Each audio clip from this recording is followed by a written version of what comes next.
Boa noite. Quero saudá-los nessa noite com a graça, a paz e o amor de Jesus. Amém? Quero nessa noite, de uma forma muito especial, saudar ao pastor Emanuel e também a Thaís. Nós louvamos a Deus pela vida do pastor. E eu posso afirmar que Teresina tem um dos melhores pastores que eu conheci na caminhada ministerial. E aí eu não estou falando isso para fazer média com o pastor, até porque a nossa amizade já não precisa desse tipo de relacionamento. Então eu quero dizer a vocês que vocês têm de fato um dos melhores pastores que eu conheci na minha caminhada ministerial. Me sinto honrado de estar com o pastor Emanuel, com a Thaís. Que o Senhor abençoe essa casa, essa família pastoral. Quero agradecer a Jesus pelo convite, a Jesus aqui na terra, porque lá de cima já tinha dito ok. A Jesus que nos convidou para ministrar para as mulheres na sexta-feira, nos permitiu estar aqui com vocês. Um encontro maravilhoso. Me senti excluído ontem, não deixaram eu entrar. Mas está certo, Jesus, era para as mulheres mesmo. Deus abençoe sua vida, trabalho, ministério de mulheres. Que Deus possa abençoar de uma forma muito especial. E eu louvo a Deus pela sua vida. Muito obrigado pelo convite, pelo acolhimento. Quero honrar aqui nesta noite a vida do Sebastião e da Socorro, que nos acolheram na sua casa, não só pelo acolhimento, mas pela generosidade, né? Que é impressionante. E quando o pastor estava falando, no momento do ofertório, ele falou sobre a fidelidade. E eu tenho trabalhado o conceito da generosidade, né? Aquilo que vai além da fidelidade e o testemunho, né? Muito obrigado, querido, obrigado mesmo. Testemunho deste casal e de outros casais que nos acolheram desde a nossa chegada aqui. Tive o privilégio já de compartilhar do alimento, da refeição. Então, muito obrigado pelo acolhimento, pelo carinho, cada refeição, cada história. Eu quero agradecer a Deus, porque é um privilégio podermos estar juntos nesta noite. Amém? Amém? Eu quero, nesta noite, em primeiro lugar, perguntar por que você veio a esta casa de oração. E talvez no seu primeiro momento você diga assim, porque hoje é domingo de ceia do Senhor, e eu estou acostumado a vir à igreja.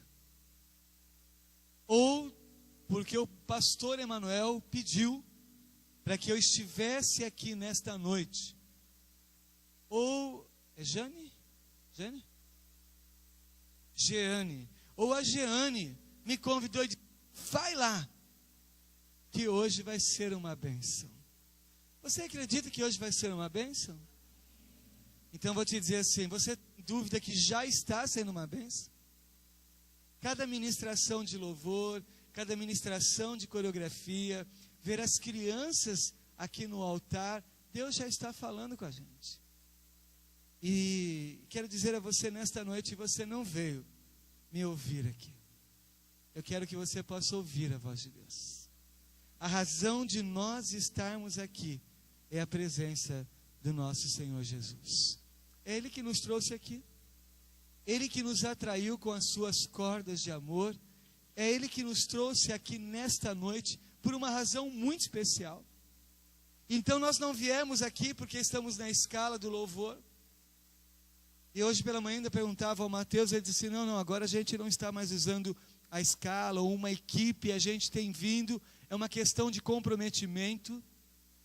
Eu fui abençoado em cada ministração de louvor, desde sexta-feira aqui. Sexta-feira, sábado pela manhã, hoje pela manhã, agora à noite. Nós viemos porque o Senhor tem um propósito para as nossas vidas. E o Senhor vai falar com a gente nesta noite. Pela palavra lida, pela palavra cantada, por uma oração, por um testemunho. Então eu gostaria que você repetisse comigo neste momento. Eu creio que o Senhor vai falar ao meu coração.